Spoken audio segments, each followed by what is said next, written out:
በስመ አብ ወወልድ ወመንፈስ ቅዱስ አሐዱ አምላክ አሜን። ስንክሳር ዘወርኀ ሐምሌ 3 አንድ አምላክ በሆነ በአብ ወወልድ ወመንፈስ ቅዱስ ስም ሐምሌ 3 በዚች ቀን ለአባቶች ሊቃነ ጳጳሳት 24ተኛ የሆነ የእስክንድርያ ሊቀ ጳጳሳት ቅዱስ አባት ቄርሎስ አረፈ። ይህም ቅዱስ የእናቱ ወንድም በሆነው በአባ ቴዎፍሎስ ዘንድ አደገ። ጥቂት ከፍ ባለ ጊዜም ወደ አስቄጥስ ወደ መቃርስ ገዳም ላከው። በዚያም አምላካውያት የሆኑ መጻሕፍትን ተማረ።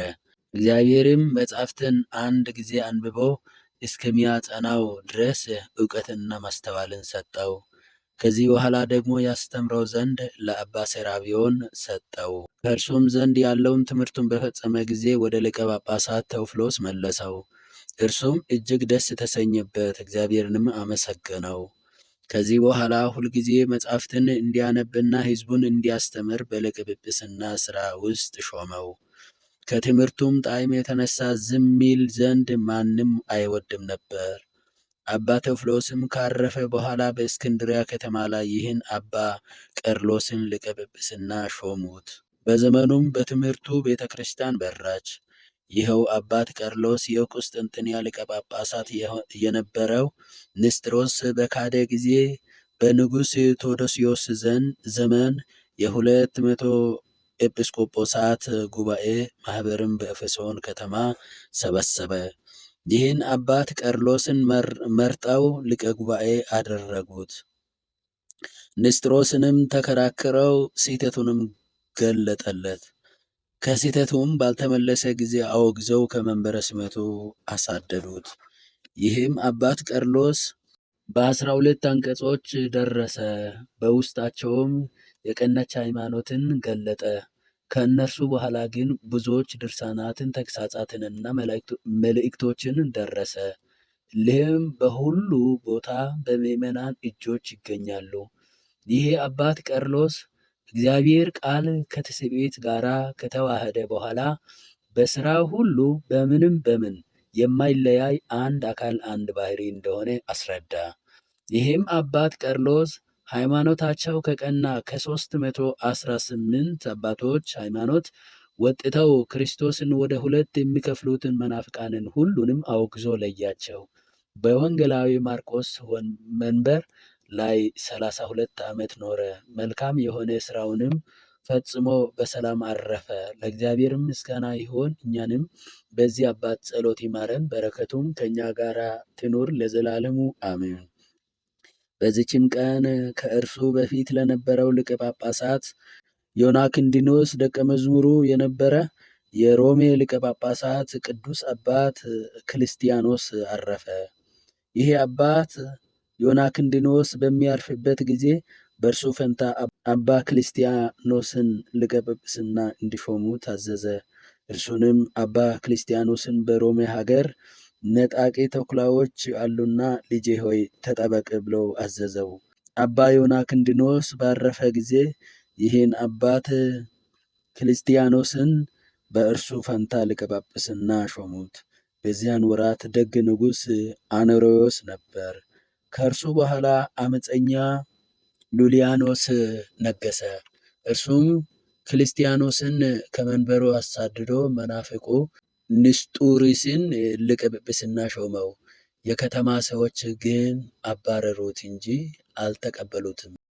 በከሃዲው ንጉሥም ልብ በክርስቲያኖስ ላይም ቂም ነበረ፣ ሊገድለውም ይሻ ነበር። እርሱ አባ ክርስቲያኖስ ግን በሮሜ ከተማ ከሚገኙ ገዳማት በአንዱ ገብቶ ኖረ። እግዚአብሔርም ብዙ ድንቆችና ታምራቶችን በእጆቹ ያደርግ ነበር። ከዚህ በኋላ ከሃዲው ንጉሥ ወደ ጦርነት ሄደ። የእግዚአብሔር መልአክ የመላእክት አለቃ ሩፋኤል ለክርስቲያኖስ ተገለጠለት። ወደ አንጾኪያ ከተማ ወደ ሊቀ ጳጳሳት ድምትሪያኖስ ይሄድ ዘንድ አዘዘው። በዚያም ኑር አለው። ንጉሡ ከጦርነት እንደተመለሰ ይገድልህ ዘንድ በልቡ አስቧልና። ከእንቅልፉም በነቃ ጊዜ ከዚያ ገዳም ወጣ። ከእርሱ ጋር 2 መነኮሳት ነበሩ። ወደ አንጾኪያ ከተማ ደርሶ ቅዱስ ድምትሪያኖስን አገኘው። ከአመፀኛው ንጉሥም የደረሰበትን ሁሉ ነገረው። እርሱም በአንጾኪያ ከተማ ከሚገኙ ገዳማት በአንዱ ገዳም አኖረው። ከዚህም በኋላ ቅዱሳን ሊቃነ ጳጳሳት አግናጢዮስና ዮናክንዲኖስ በሌሊት ራእይ ለንጉሡ ተገለጡለት። ከእርሳቸውም ጋር የነበረው አንዱ እጅግ የሚያስፈራና ግሩም ነበረ። እርሱም ንጉሡን እንዲህ አለው፣ ሊቀ ጳጳሳቱን ክሊስቲያኖስን አገሩን ለምን አስታውከው? እነሆ እግዚአብሔር ነፍስን ካንተ ይወስዳል፣ በጠላቶችህም እጅ ትሞታለህ። ንጉሡም ጌታዬ ምን ላደርግ አለው። እነዚያም ሁለቱ አባቶች በእግዚአብሔር ልጅ ሕማም በመስቀሉ ታምናለህን? ብለው መለሱለት።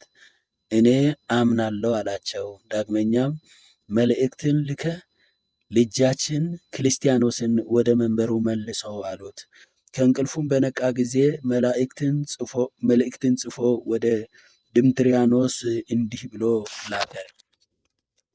ስለ ሊቀ ጳጳሳት ክርስቲያኖስ በእኔ ላይ አትዘን፣ ወደ መንበረ ሲመቱ ይመልሱት ዘንድ ሊቀ ጳጳሳት ክርስቲያኖስ ያለበትን ለመልእክተኞቼ ታመላክታቸዋለህ፣ ታደርሳቸው ዘንድ እለምንሃለሁ። መልእክተኞች በሄዱ ጊዜ አገኙትና መለሱት። ሕዝቡም በታላቅ ክብርና በብዙ ደስታ ተቀበሉት። በዚያም ወራት ንጉሡ ከጦርነት በደህና ተመለሰ። ቤተ ክርስቲያንም በእረፍትና በሰላም ኖረች። የንስጥሮስም ክደቱ በተገለጠ ጊዜ በእርሱ ምክንያት አንድነት ያላቸው ማህበር ተሰበሰቡ። ይህ አባት ክርስቲያኖስም በደዌና በእርጅናው ምክንያት ወደ ጉባኤው መምጣት አልተቻለውም። ነገር ግን ንስጥሮስን ከሚያወግዝ ደብዳቤ ጋር 2 ቀሳውስትን ላከ። ክብር ይግባውና ጌታችንንም ከዚህ ኃላፊ ዓለም ድካም ሊያሳርፈው በፈቀደ ጊዜ ዮናክንዲኖስና አትናሲዮስ ተገለጡለት፣ እንዲህም አሉት። ክብር ይግባውና ጌታችን ኢየሱስ ክርስቶስ ወደ ሕይወት ጠርቶሃልና አንተ ወደ እኛ ስለምትመጣ አስጠንቅቃቸው አሉት። ከእንቅልፉ ነቅቶ ወገኖቹን ጠራቸው፣ እንዲህም አላቸው፣ ተኩላዎች ወደዚች ከተማ ይገቡ ዘንድ አላቸውና ተጠንቀቁ። ይህንን ከተናገረ በኋላ ዳግመኛ እንዲህ አለ፣ እንነሳና እንሂድ፣ እነሆ ቅዱሳን ይሾሙኛልና። 2 ሌሎች ናቸው። በዚችም ሰዓት ከዚች ዓለም በአንድነት እንወጣለን። እነርሱም የእስክንድርያ ሊቀ ጳጳሳት ቀርሎስና የጻን ሀገረ ኤጲስቆጶስ ሉቂያስ ናቸው። ይህንም ብሎ በሰላም አረፈ። ለእግዚአብሔር ምስጋና ይሁን፣ እኛንም በቅዱሳን አባቶቻችን ጸሎት ይማረን፣ በረከታቸውም ከእኛ ጋር ትኑር ለዘላለሙ አሜን። ጌታ ሆይ ከብልጽግናቸው ብዛት የተነሳ ብዙ መባ ካገቡት ይልቅ የድሃይቱን አነስተኛ መባ እንደተቀበለ ለሁል ጊዜ የሚያገለግሉህ አእላፋት መላእክትን እያሳሰቡ በችግሬ ጊዜ የማቀርብልህን ምስጋና ተቀበል። እናንተም ቅዱሳን ነቢያት፣ የወንጌል ሰባኪያን ሐዋርያት፣ ሰማዕታትና ጻድቃን፣ ትጉሃን መላእክት፣ ፍጹማን ደናግል እንዲሁም ደጋጎች መነኮሳት ሆይ ልጅ አዋቂ ሳይለይ የምንሰበስብበትን የጉባኤ ቦታ ባርኩ። ይህን መጽሐፍ ወረቀት አዘጋጅቶ ብራና ደምጦ የጻፈውና ያጻፈው ከግዕዝ ወደ አማርኛ የተረጎመውን ቃለ ንባብን በእርጋታ መንፈስና በተመስጦ ሕሊና ያዳመጠ በደለኛን ሁሉ የምታስምር የጌታ እናቱ በማርያም ጸሎት ኢየሱስ ክርስቶስ በአንድነት ይማረን፣ አሜን። አቡነ ዘበሰማያት እንዲቀ